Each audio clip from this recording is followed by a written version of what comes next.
Hi guys, in this video I'm going to be giving you some touch-up tips on how to refresh your makeup on the go.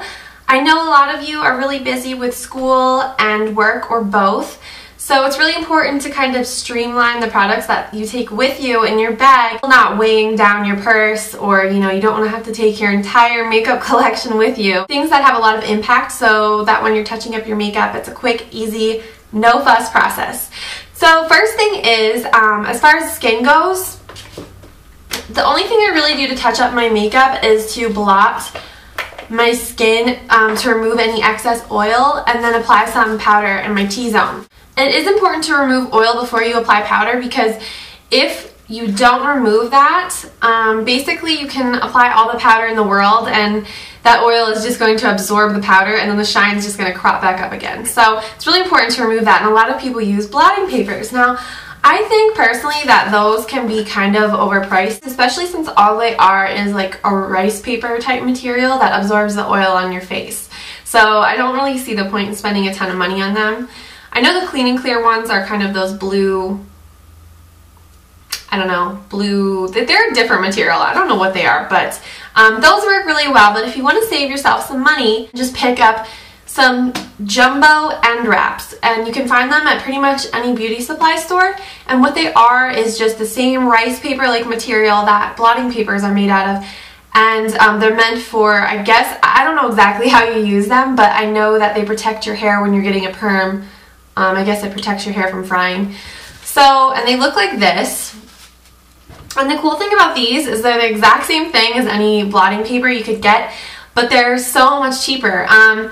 Normally the ones you get at the drugstore can range from $5 to $10, and you get anywhere from like $50 to $100. So I get the professional jumbo end wraps from Sally Beauty, and they look like this, and it's just the Sally Beauty brand. Instead of paying like $5 to $10 for $50 to $100, you pay $1.99 for this entire box of 1,000 papers.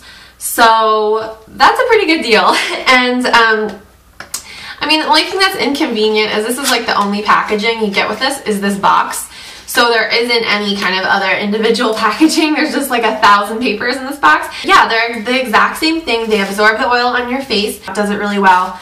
And then I'll just take a little kabuki brush, and this is the one from Smashbox.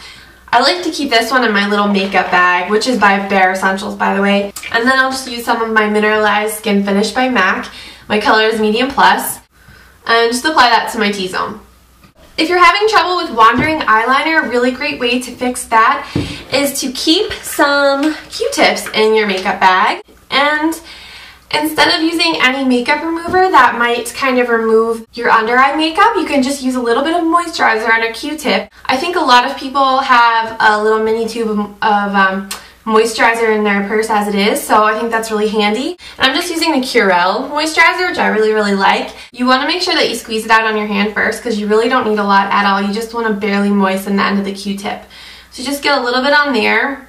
What you can do is roll the Q-tip underneath your eye inwards, and that's going to clean up any eyeliner that has gone astray without messing up your under eye makeup, which is a really good thing because you don't want to have to reapply that too. It's just going to take longer. Make sure you're not dragging the Q-tip outward because it's just going to cause you to have a little bit of a like blotchy eyeliner in the outside of your eye. You want to just kind of roll it in, and then what you can do is use the other side to catch any kind of like eye gunky in the inner corner of your eye. I don't have a lot of problems with that because I usually set my eyeliner with a black eyeshadow, but you know, every now and then they'll kind of crop up. So what you can do, again, you don't want to drag. You want to spin the other end of the Q-tip in the inner corner of your eye, and all of that stuff that's not supposed to be there will just cling to the Q-tip like a magnet. You just want to roll it in the inner corner, and then you're done. So you don't have to like drag it out onto your skin and your face and like mess with it. So that's a really quick fix for that. Also, I like to keep an eyeliner that's safe for the waterline in my bag.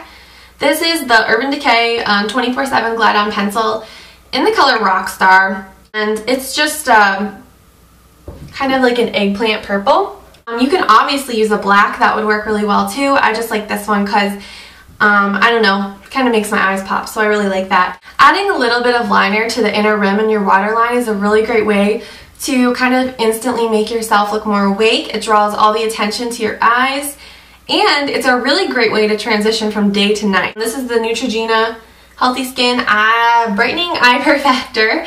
And it's just like one of these little clicky pen things. This isn't going to cover any kind of severe under eye circles that you have, but it does have a beautiful luminous quality about it that is really nice for just making you look more awake and refreshed. You can apply it right underneath your lower lash line to clean up that area.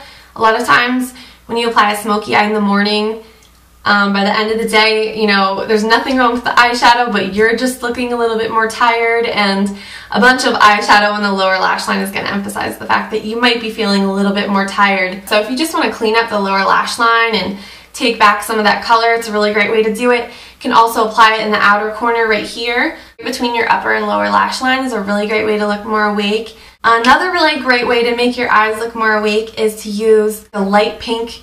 Can be like a shimmer or, you know, like a satin shadow in your inner corner and in your brow. So for that, I would either use like a single eyeshadow, like Urban Decay eyeshadow in Sin. This is normally really shimmery, but if you just apply a little bit of it with your finger, it's kind of the perfect color to just rejuvenate your eyes. Just kind of like a shimmery pink like that. So you can apply that, just kind of dot it with your finger in the inner corner, apply it to your brow. You can use a brush if you want to, but to save room in your purse, you might just want to use your finger. A lot of times I'll throw this in my bag as well. Kind of serves the same purpose except without the shimmer. This is the Benefit Eye Bright Pencil. I've shown this a million times, but it's just a really bright pink. And you can pop that in your inner corner or on your brow bone as well.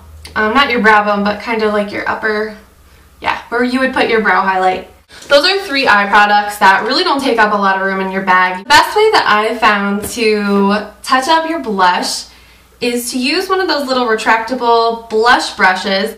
A lot of times you'll get a blush brush like this with a set or, you know, blush palette or something like that, and you never really know what to do with them. But I think a really great use for them is touch-ups. You can just dip the brush in some color before you go out, throw it in your purse, and it has a cap so the color isn't going to get all over your purse, and you don't have to bring your actual blush compact with you. So it's going to save room in your purse, and you don't have to worry about your actual blush like shattering or getting lost or something like that. So I think that's a really great use for these little brushes that sometimes you wonder like what to do with.